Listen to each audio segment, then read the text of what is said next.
Alô Rio Festival, nós somos os Improváveis e estamos aqui para mais um Conexões Improváveis em que vamos analisar o final da cena de improviso que fizemos de pai e filho. Esta é, portanto, a última parte onde vamos ver como é que vamos concluir esta cena. Portanto, vamos a isto. Vamos a isso. Você é igual à sua mãe. Olha lá, a sua... Sabe que a Riquita, ela fugiu, foi-se embora. E não foi maus tratos. Ela andou, maltratou-me. Veio depois um advogado pedir um dinheiro. E levou lá o dinheiro para se ir embora. Mas que doença é essa?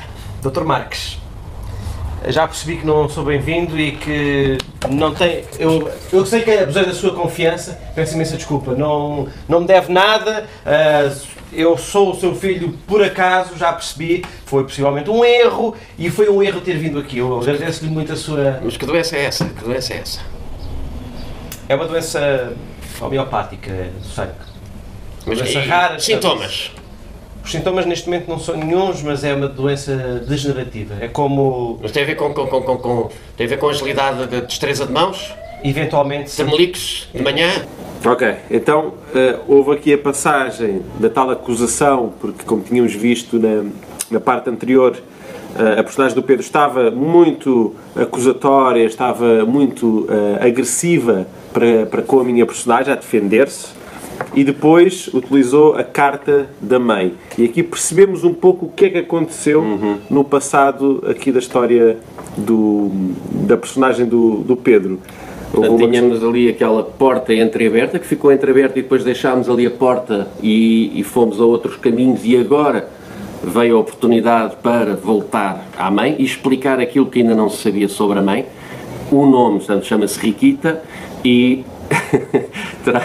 ele justifica-se que não houve maus tratos, mas a verdade é que ela saiu, provavelmente por maus tratos, e mandou um advogado, e a verdade é que ele pagou ao advogado. Portanto, fica na dúvida, será que houve maus tratos? Será que não? Claro, ainda não conhecemos o suficiente, mas isto ajuda a que ele tenha muita desconfiança deste rapaz, embora, ao mesmo tempo, está preocupado com a doença dele. Exatamente, e vamos ver mais à frente, porque e aqui são aquelas pequenas pistas que depois são exploradas por nós nos conhecermos, por termos os mesmos códigos. Porque assim que o Pedro começa a falar sobre quais é que são os sintomas da doença, eu percebo que ele, naquele momento eu percebo que ele vai incorporar aquilo na sua história. Porque a vontade dele querer saber como é que esta doença se manifesta não é por interesse por mim. É interesse próprio, porque muito provavelmente a personagem dele está a ter esses sintomas. Porque tu disseste que era uma doença genética, e então, mas pronto, foi engraçado, tu apanhaste logo isso, só com aquela dica de quais é que são os sintomas, e realmente esta mente comum perceber, temos aqui um jogo para explorar. E esta é a leitura que nós vamos fazendo em cena, ou seja, há sempre estas duas camadas, a camada das personagens a agirem e reagirem consoante aquilo que vai acontecendo e a do improvisador que está a tentar ler o outro improvisador para perceber para onde é que as coisas estão a ir e para onde é que elas podem ir. Portanto, esta escolha foi consciente e uma coisa interessante foi também, internamente, a minha mudança foi, até aqui, parecia-me que o Pedro queria saber o nome da doença. Simplesmente só para saber o nome da doença, porque ele insistia, mas como é que se chama essa doença? O que é que é? O que é que é? E eu aí pensei, ok, é para concretizar a doença. E depois não. Ok, são os sintomas é que são importantes. Vamos ver mais um pouco. De manhã? Sim, eventualmente poderá Dores nas costas? Sim, há uma rigidez da coluna, mas isso é muito mais para a frente, eu estou bem. Tosse convulsa? Ocasional? Creio que sim, todo o sistema vai fechando aos poucos. Ou seja, mesmo neste elencar, eu reforcei a ideia de que eu estou bem. Isto só vai acontecer quando eu for muito mais velho, ou seja, jogando perfeitamente com o facto dele ser eu no futuro. Portanto, ele poder estar a revelar efetivamente esses sintomas. Os pulmões ficam pequeninos de vez em quando? Sim, acho que é das primeiras coisas que diminuem. Foi, sim. Mas pronto, mas eu percebi, eu agradeço-lhe imenso, eu peço imensa desculpa, eu como compreendo tinha que tentar. É a minha vida que depende disso e...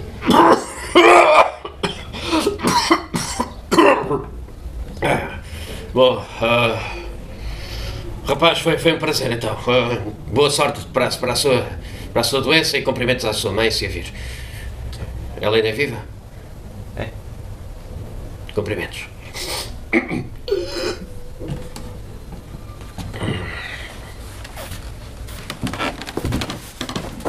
Ok, fim de cena. Pronto, aqui algumas coisas, alguns apontamentos finais sobre este fim de cena. O Pedro começou fisicamente a manifestar a doença, portanto foi muito claro, aquele jogo estava estabelecido e se já era claro para nós, tinha que ser claro para o público. Portanto, quem estivesse a ver a cena, e vocês que viram a cena, o reforço da manifestação física dos sintomas concretiza esta ideia que nós estávamos a querer passar. E com isto já não há dúvida absolutamente nenhuma que era pai e filho verdadeiros, e creio que depois o interessante foi, ok, então a decisão foi, e agora? E é muito interessante, creio, a decisão de, ainda assim, vai cada um para o seu lado. Exato, porque a maneira como a cena desenrolou, para o meu personagem, foi um bater numa parede. Não havia possibilidade daquele homem ajudar-me. Eu poderia tentar chantageá-lo, poderia forçar o facto de ele estar doente e tentar convencê-lo. É verdade. Mas tu eras mesmo bom, eras mesmo um bom rapaz. Não, e a questão é que eu creio que ele não foi lá de uma forma desesperada. Acho que não era a última solução. Portanto, seguramente haverá outras portas, haverá outras coisas que ele pode fazer. Este não era o último reduto, porque senão ele teria que lutar, não é, com todas as forças que tem.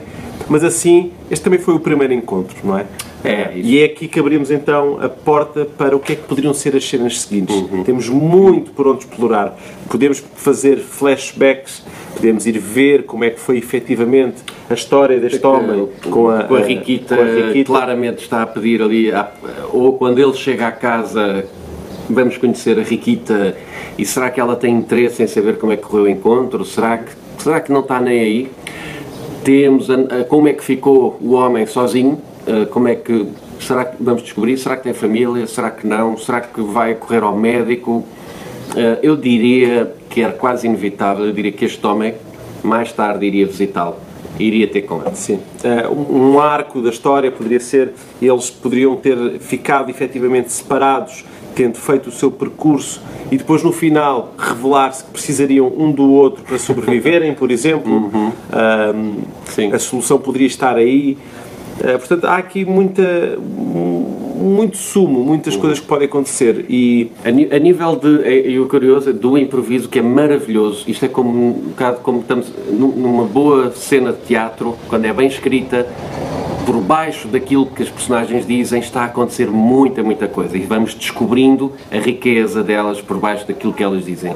E numa boa cena de improviso é isso que procuramos também, é que tudo tenha um significado maior, mais rico do que aquilo que estamos a ver. Em termos de ação, isto foi, quase nada aconteceu. Sim. Foi, filho vai ter com o pai, filho pede sangue ao pai, pai diz que ele não é filho e tal, e adeus. Sim, não houve, mesmo se vir em termos de disposição, foi só pequenos gestos, levantar, sentar, todos eles em concordância com o que estava a acontecer na cena, relações de status entre as personagens, mas não houve ninguém que entrou, alguma coisa que aconteceu, nenhuma explosão, não houve nada a não ser aquela relação com revelações, essas sim, explosivas. Ao mesmo tempo, tanta coisa ali a acontecer, é uma massa que vai assim, moldando, ali uma tensão presente. Portanto, é este tipo de cenas que nós adoramos, é este o improviso que nos faz felizes. E outra questão é, partindo do nada, que foi assim que começou esta cena, nós fomos construindo, fomos pondo os tijolos desta nossa casa. O que acontece daqui para a frente convém sempre dar um pouco resposta àquilo que foi acontecendo em cena, ou seja, as personagens que vão surgir deverão ter alguma ligação a estas duas personagens, à Riquita. Temos um espaço vivo que é aquela quinta em que podemos ver também os caseiros, podemos ver quem trabalha lá. Portanto, o universo está construído logo nesta primeira cena aparentemente simples. Portanto, agora é só viajar. Muito bem, foi um prazer improvisar contigo esta cena e foi o Conexões Improváveis. Nós somos os Improváveis e até à próxima. Tchau, tchau.